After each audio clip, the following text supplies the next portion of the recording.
Hey guys, welcome back to the Paid Search Podcast, the extra pre-show on YouTube. My name is Jason Rothman here with Chris Schaefer. Chris, how's it going, buddy? Hello, YouTube subscribers, watchers, or random people that searched and found us. You're about to watch the Paid Search Podcast as others listen to it. Yes, and guys, thank you very much for listening to our show, watching us on YouTube. The subscriber count is jumping. So that means you guys are sharing the show. We appreciate that. And as the YouTube audience knows, who we're talking to right now, we do this podcast every single week, but we're also trying to come up with AdWords videos every single week to share what we know with you. And every single week you get an extra video to try to make you better at AdWords.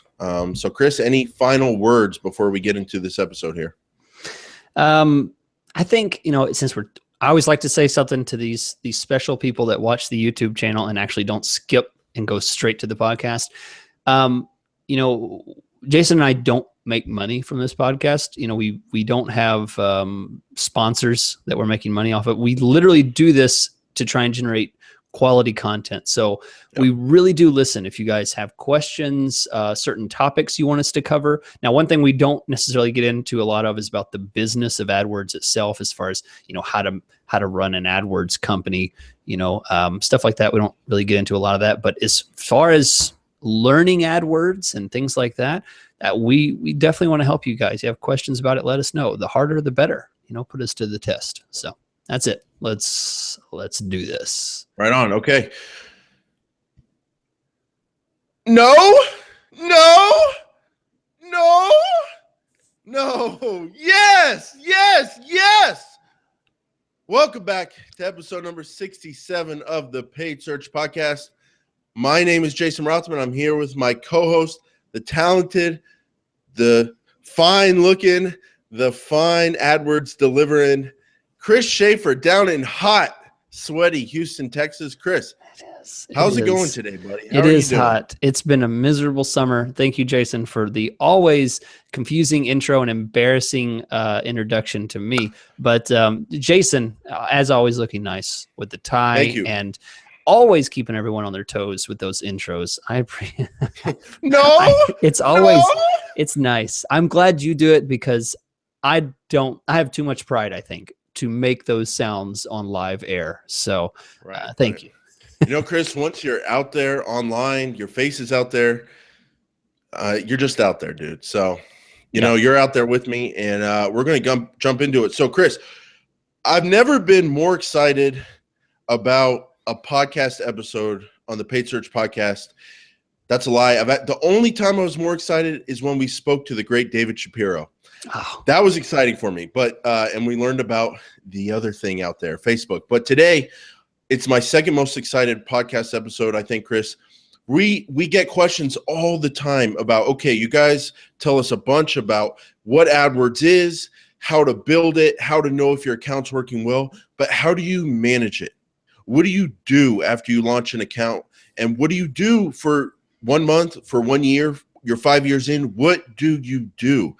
And we're here to share what we do to give guidance on it. And so if you're the in-house person who works on AdWords all week long, but you don't really know how to articulate to your boss what exactly you do every week, or you don't have a structure to your work, or you're the business owner who doesn't have a lot of time to manage your own AdWords account, but you want to manage it and you don't have a system to efficiently knock it out each week, we have that system for you. It's the ultimate AdWords management system. You can do it daily. You can do it weekly. You can do it bi-weekly. You can do it monthly. You can even do it quarterly, depending on how big or small your AdWords account is and how much time you want to spend in it. We have 5 things we focus on. And Chris, the amazing thing about these 5 things, this structure of management, these tasks that you and I both do, is that we came up with this independently, running our own AdWords management companies. And then when we finally met and talked to each other about how we work, we both realized this is the system we do. And it's not rocket science. So why don't you talk about, how you came to this system, and then whether or not you were surprised when you talked to me and you were like, hey, you do the exact same thing. Yeah, a little bit of history. Jason and I, originally kind of met, and Jason had emailed me. I was like, hey, you do the same thing as me. We should we should talk. I mean, we're not. There's plenty of fish in the sea. Let's talk business. Let's talk shop. So I was like, cool. And it's if anyone's out there, managing AdWords, it feels like a lonely room that you're in. Like you're in your castle, and you've built up this empire of campaigns, and you're just lonely. And you think, anyone out there? Does anyone relate and do what I do? And what's amazing is that with the podcast and with YouTube and Twitter and Facebook, and we can communicate these ideas and make sure you guys understand that these things that you do, there actually are standards and ways that complete strangers like Jason and I once were can agree on, and processes that we can agree on that work. They work for me, they work for Jason, and they'll work for you guys. And these processes are basic 5-step ultimate guide to managing a campaign that's already running. Right. So whether you're spending $200,000 or $200, this works no matter what level you're at. And there's no end to the game here, Chris. This is the stuff we do on week 1 of a launch, and this is the stuff we do 7 years into an account. Besides new things that AdWords adds in there, new features and all that, these are still going to be the 5 things we're going to be doing 7 years in. So we both came about this. It's what we both do. There's no extra secrets or anything like that. This is what we do. And we think this is the ultimate system for you guys to manage your account. So Chris, let's get into it here. The first thing you and I do, and we talked a lot about this last week, is we focus on search terms. We focus on what people are actually typing in Google, and we review those search terms to, here's a task, to add new negative keywords. Every single week or bi-weekly, Chris and I are going into accounts and we're trying to find new negative keywords to add. And the place we're finding them is in the search terms report. It's not rocket science. You go down the report, you look at what people actually typed in Google, and you pick out the terms that you don't like, that you would never want to show up on. If you sell, if you're a lawn mowing service out there and you want to have lawn mowing customers, and you see a search in there that says John Deere new lawn mowers, Oklahoma City, Oklahoma, you're going to go and you're going to add that as a negative keyword. You're going to add John Deere as a negative keyword. You might even add the word lawn mower phrase match as a negative keyword, because anyone searching that might be looking for equipment to buy as opposed to someone to hire to do it for them. So that's kind of the why we do it, Chris, is to block out search traffic that we don't want. But why don't you speak to the why and how for you? Why do you do negative keywords every single week or bi-weekly, and how do you do it? Yeah. So Jason, one thing I really like about this show is that we can talk at different levels. So one thing I want to do is I want to bring it down and say, basically, if you didn't quite catch what Jason said, I'm going to say it in the simplest terms. You click on the keyword tab, then you click on the search terms button. Okay. Right. That's where we're talking about. So for point 1 and point 2, this is going to be the same thing. Keywords tab and then the search terms button. Okay. All the information you see on that page then is what we're talking about. We're talking about the search terms. And the reason is because, like Jason said, to improve the quality of traffic. If to talk about a different industry, if I am if I am selling curtains, right? There's curtains here beside me, and I want to drive people to my site that are interested in buying my curtains. What I would look out for are words like curtains.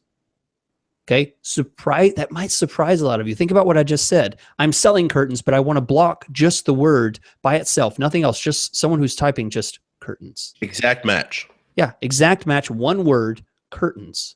That would be useless. I have no idea. They may want a picture of a curtain. They may want instructions, a DIY of how to make their own. All kinds of possibilities. English might not be their first language. They might be looking for a definition. Yeah. They might be looking for a picture. Spelling. I do that all the time. I type in spelling. So what we want to find, and this is getting into number 2, we want to find keywords that are more appropriate. I want to add keywords that are buy curtains, blue curtains for sale, or curtain store, online curtain store, right? These are the kinds of things that I want to encourage in my AdWords campaign. I want to add them as keywords, which is step number 2. Step number 1 is to avoid the stuff that's junk, used, Craigslist, right. Cheap, free, DIY. These are the negative terms you want to Ideas. avoid. Yeah, ideas, absolutely. Now, Chris, before we jump to adding new, let's now we talked about where it is, keyword search terms. We talked about some high level stuff. Let's get into it a little bit deeper for the more advanced users, and let everybody know that match types do apply to negative keywords. So, if you have a negative keyword with brackets, that's an exact match, and it's only going to block that. What I like to do a lot of the time, Chris, is phrase match, because if you block the word use curtains, you block it phrase match. But then you would want anything that includes used, because you would never want to show up on a search that includes used. So you can do used with phrase match, or you can do a little bit more broad and go broad match. But I believe all match types apply except for broad match modified. But that's something to keep in mind. So here's a big amateur fail point here, Chris, is when people go down their search terms report and they check the search terms they don't like and they add as negative keywords. That's adding them by default as exact match. And if you add exact match negative keywords, you're going to block those ones exactly. But if someone does a search, if you block use curtains exact match, and then tomorrow someone does a search use curtain stores, use curtains in Dallas or whatever, you're still going to show up. So what I like to preach, Chris, is getting to the core problem. Get to that one word that's really giving you problems and block it out. So what I do, Chris, is as I'm doing my negative keywords, I have a Google sheet on the left side of my screen, and I'm going down the list, and I either copy and paste or type the core word that I don't like in the search terms, and then I add that, and then I copy that list and I add it in the negative keywords area. So that's what I do. Yeah, Jason's preaching the truth. Just to be clear for you guys who are maybe new to the podcast, Jason lives in Oklahoma. I live in South Texas, specifically Houston. We don't work side by side, but Jason just described essentially the same methodology that I do. We didn't learn together. We were complete strangers until we never dated. Yeah, we never formally had a relationship. Right. But I mean, that's amazing that we find the same first step to be almost identical. So guys, take note. That's your first step in the ultimate guide here is add exact match and then add a broader term. I use broad. If it's used, I actually add just the word. Now, Chris, I have to admit, I'm always learning from you. When we started this podcast, I was really militant about phrase match negative keywords and not blocking too much. I've loosened on that, and I've learned from you, and I've just decided to start going more broad. Well, my understanding with exact match is Google, in the way that Google is very open with their positive broad match, they're very closed with the negative broad match, because if you notice, they're not going to let you block too much. They're not. They tend to keep people from making a mistake without realizing what they're doing. So if you put the word shoe, it does not block the word shoes as well. It only takes the singular form if you put the singular word in there. So that's why I use broad. Right. You know, it tends to. I mean, but you're it not really going to get yourself in trouble. Yeah, it's not going to make a massive difference. Yeah. Now, Chris, moving on to the second item of our 5 AdWords management system checklist items here is to add new positive keywords, to find new keywords and add them. So I'm going to talk about the why, and then we can both talk about how we each do it. So the why, Chris, is to grow your account.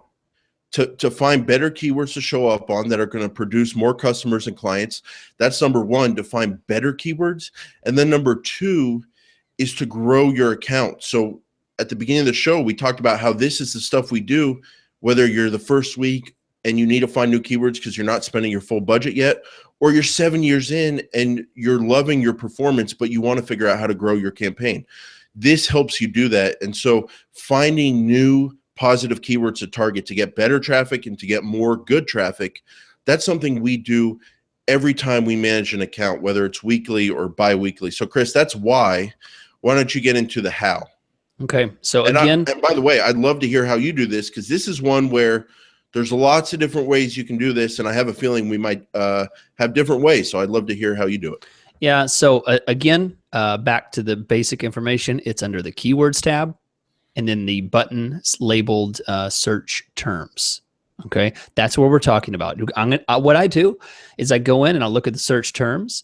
And when I see something that is spot on, something that's just, that is the epitome of the type of traffic my client or I'm looking for, the stuff that I want to drive to my website, I add that either as a phrase or exact match. Now, I don't know if I want to go into detail about when to use phrase and when to use exact, because I feel like that might be too detailed. But basically, what I do is, we'll just say for this conversation, just add it as exact match. That's usually what I like to do. The last thing you want to do is add that term as a broad match. Don't grab these words, and that is the default. Okay, so here's the steps. Keywords, search queries, find a keyword that you like. For example, we're talking about curtains. Someone searched for online curtain store.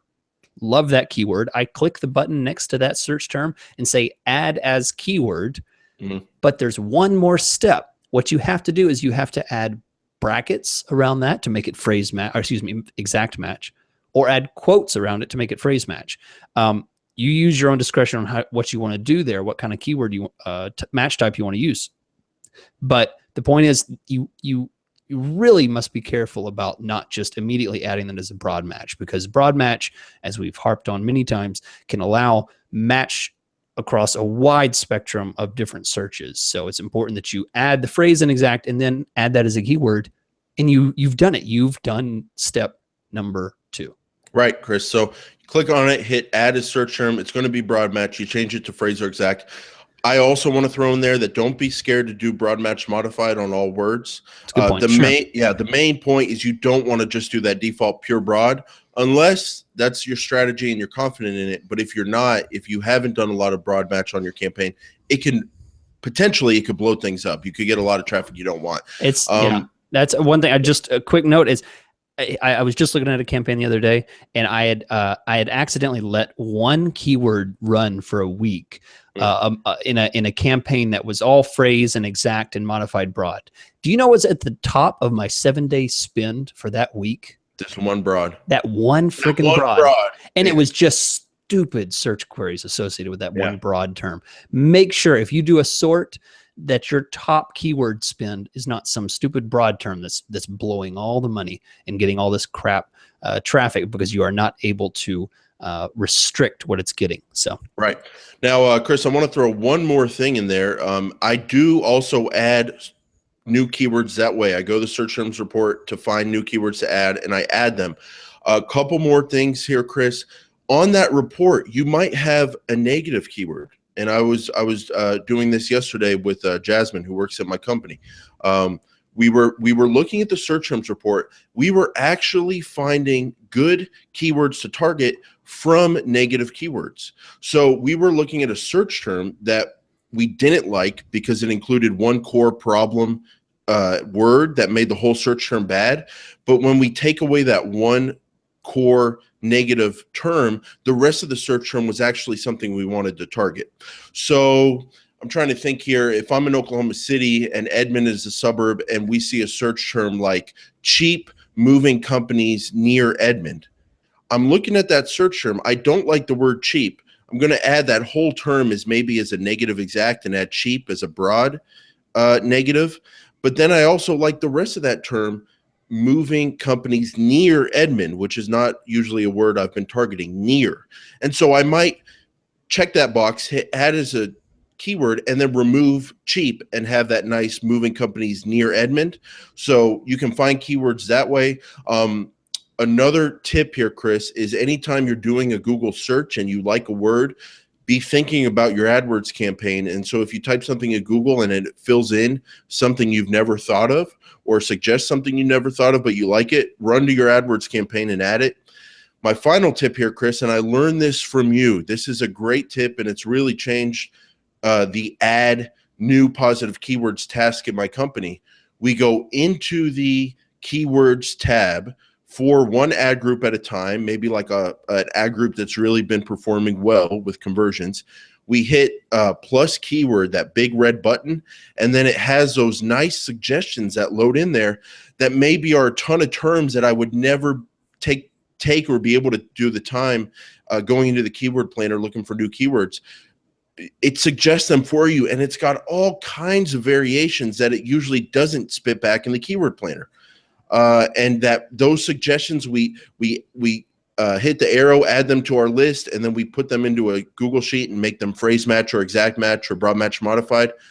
And that is a great way to add high amounts of keywords to your ad groups very, very quickly. Yeah, and just as a note, any guys who are listening right now, you don't understand what Jason's talking about, this could be something we could demo on our YouTube channel. Just ping us, Twitter, Facebook, whatever, YouTube. Let us know that you'd like to see a demo of that, because it is something that I did not know. I stumbled upon and told Jason about, and I agree. It's actually amazing. It's changed a lot of the ways that I build out campaigns now, which is epic. I mean, that's a huge Chris, deal. same here. When I build out a campaign, our last task after we push it from the editor to the account is to just go through maybe 4 or 5 different ad groups and see and check the suggestions and see if there's some kind of term or something we missed and it's suggested there, and we can add it in before we even start. So that's a great tip from you, and it really has changed things. So moving on to our third checklist item here of the ultimate AdWords management system, managing the ads, ad management. And Chris, for me, this basically comes down to pausing loser ads and adding new ad copy to try. That is kind of what the task is. So let me get into the why. Why do you do this? Why do you want to look for bad performing ads and also test out new ads? So the why is because you want to get your click-through rate up. Yes, conversion rate is a factor as well, but for me, Chris, it comes down to click-through rate. Click-through rate's a huge driver of quality score. Higher your quality score is, the lower your bids can be, and you can still show up high and get traffic. Ad copy is a huge driver of click-through rate. You don't want ads just sitting there with 0.5%, 0.8%, 0.2% click-through rates. You want healthy 1, 2, 3, 4, 5, 6, 7% click-through rates. And to do that, you have to find your losers, pause them, and add new ad copy to try out. So, Chris, this is not something I do every week. It's not something I even do bi-weekly sometimes. For smaller accounts, it's a once-a-month thing.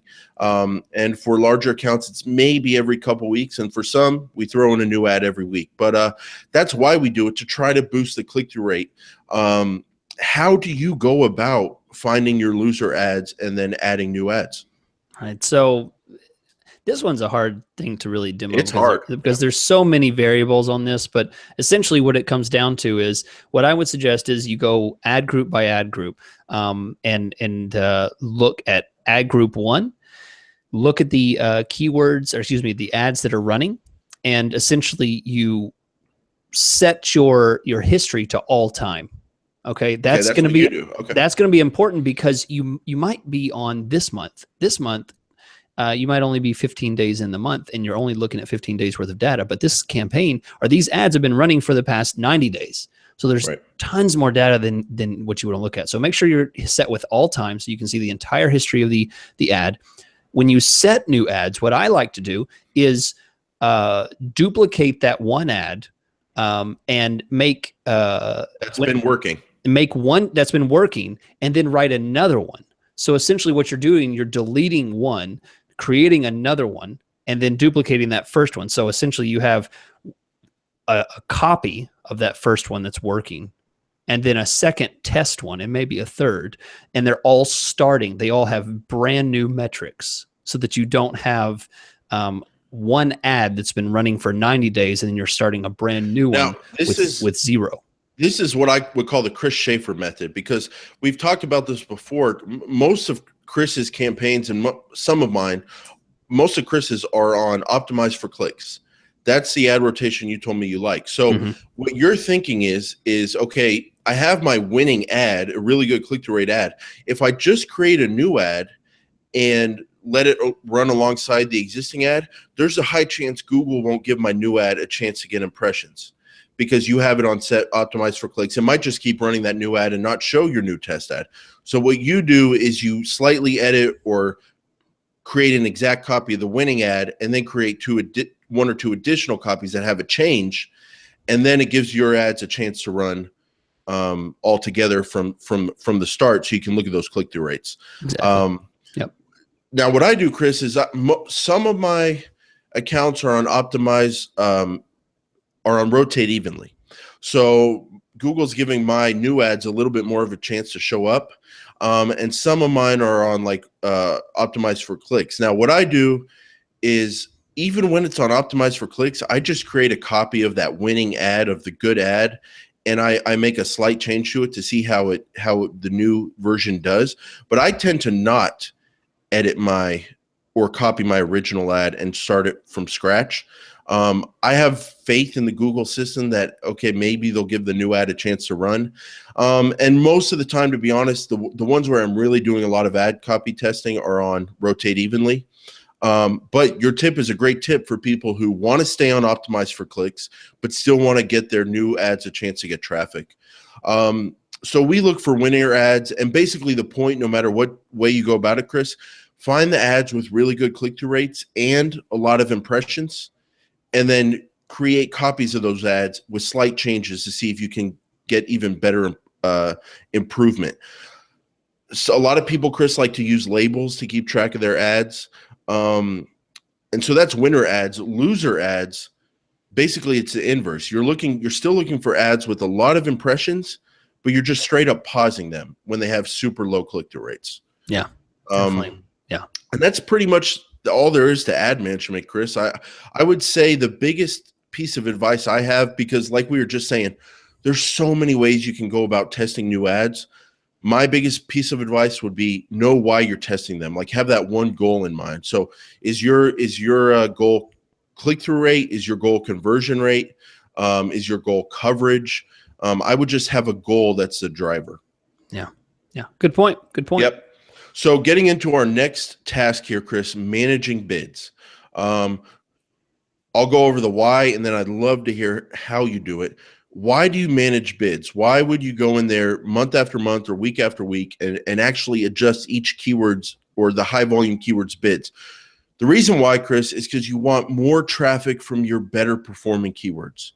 You have those keywords that have really good CPAs that are driving a ton of conversions for you, and you want to maximize the traffic you get from those winning keywords. And then you have those keywords that cost you a lot. They have, maybe they're not bringing in the most conversions, but they're bringing in some, but you need to get that CPA down. Maybe they're a little bit higher up in the funnel, but they're still bringing in leads or sales. But if you lower the bids, you can get your CPA down. And alternatively, if you higher your bids, raise your bids on your high performing keywords with really good CPAs, you can get more traffic at that CPA and lower your overall CPA. So that's the why. You want to drive more traffic to the better performing keywords, the keywords that have better conversion rates and lower cost per conversions and actually drive conversions. That's the why, Chris. The how is kind of open to interpretation. There's lots of different ways to go about this. Yeah, this one, as with number 1 and number 2, those are pretty straightforward. Number 3 gets a little complicated now. Number 4 is really hard to really talk about how, because there are so many possibilities when it comes to bids, whether you're doing it at the keyword level, the ad group level. But yeah, I'll give you my your bread and butter, your go-to system. What I like to do is I start with ad group level bids. I set something just based on guesses. I might have a set of keywords that I really like, I think are going to work well. Might put them a little bit higher. Other ones I'm like, I'm I'm not sure if these are going to do good or not. These are kind of a little more broad, a little more researchy type of terms. You know, these are the terms that are like best curtains to buy or things like that, or recommended curtain colors, you know, things like that. Maybe they're not quite hardcore sell terms like I would want. So what I do is I put a little bit lower bid on those. Okay. We jump forward a couple of weeks, and now what I'm looking at is data on conversion rates and click-through rates and bounce rate and all this information on different keywords. And when I start making decisions on then is which ones are hitting my performance goals, which ones are driving conversions. If I don't have a whole lot of conversions, which one at least are getting click-through rates and lower bounce rates and longer time on site. This is the kind of stuff I push up a little bit higher. And then I bring down the ones that are not meeting those goals. Okay. Just like Jason said, and that's what I do. And essentially I start doing that at the keyword level. I start at the ad group level. I put one bid at the ad group level, and then slowly I'll start adjusting the keyword levels. So what I eventually get are my better performing stuff with the higher bids and my lower performing stuff with the lower bids at the keyword level. And over time, you're just going to drive more and more traffic. You're going to force that traffic to your better performing keywords. Your amount of conversions you're going to get for the same budget goes up, and your CPA will go down or stabilize at a good level. Chris, this managing bids, when Jasmine joined my company and I was training her, this was the most difficult part to train because I on things like builds, finding new keywords, negative keywords, all that stuff, I was able to articulate to her very clearly how and why we do things at my company. But when we got to managing bids, I found myself just saying it over and over, words like feel, like this is I just have a feel when I manage bids. Go with your gut, go with your opinion. Things differ. Like I was saying those things over and over, and I was like, this is not a good training process because I'm not giving clear solid instructions here. But that's where you kind of get when you manage a campaign for months and months and you really know it intimately. It's a very feel thing, Chris. But I will say my biggest like bread and butter, how I do it, Chris, I set my date range to whatever I'm looking at, say last 30 days. And definitely on conversions and keywords and bids, you don't want to be going back with too small amount of volume. That's going to change no matter, like, depending on how big your account is and how much traffic it gets, but you don't want to go too small. But so for me, most of the time when I'm doing this process, I go back at least 14 days and I'm sorting by the keywords by cost, Chris. And the first thing I'm looking for are keywords with a lot of cost and no conversions. And those ones are really problem ones. And I might pause them or make them more modified or lower their bids a lot. The other one I'm looking at is keywords with a lot of costs that do get conversions. And then I'm looking at cost per conversion. And same thing like you were just talking about, raise the bids for the ones that have a lot of conversions and a good CPA, lower the bids for the ones that have a very high CPA and a low amount of conversions. But I like sorting keywords by cost and then looking at the conversion data once I'm sorted by cost. Yeah, good stuff. Good stuff. I know that we've talked about bidding before, so it might be worth going back and looking at some other podcasts or videos about bidding. But bidding's crazy because it's a complicated area. Yeah. There's nothing that's straightforward with that. So, all right. So that's 4. Jason, we've got number 5. Number 5 in the ultimate guide to management. Yep. Number 5. So Chris and I call these things the extras. And what the extras are made up of are device bid adjustments, geo bid adjustments, bidding depending on the city. Like if you're targeting like the region or the entire state of Arkansas, you can adjust bids for different parts of Arkansas, different cities that perform better or worse. So device bid adjustments, geo bid adjustments, and then what's new to AdWords, demographic bid adjustments, age and gender on search campaigns. So Chris, those are the 3 extras. And these are tough for me because I'm not looking at these all the time, but then again, you don't want to forget about them. So what is your approach to device bid adjustments? What is your approach to geos and what is your approach to demos? Yeah. This is definitely something I check pretty regularly because it's such a quick check. Yeah. It's just the kind of thing you can click a button and look at it and keep moving. So to get on details on this is in the settings, and then there's some sub tabs buttons. So you go to the settings tab, and then there's buttons for devices, and there's also the geographic targeting, which is in the main settings tab. There's not a sub tab. It's just going to be your locations. And then the demographics is under, oh gosh, what is that under? Audiences? Is that right? Yeah. Audiences. That's newer. I forgot for a second. But what I do is I typically just check them. I look, past 7 days, past 14 days, past 30 days, and see, is there anything that really sticks out here? And right. What I do is I just look for things that surprise me.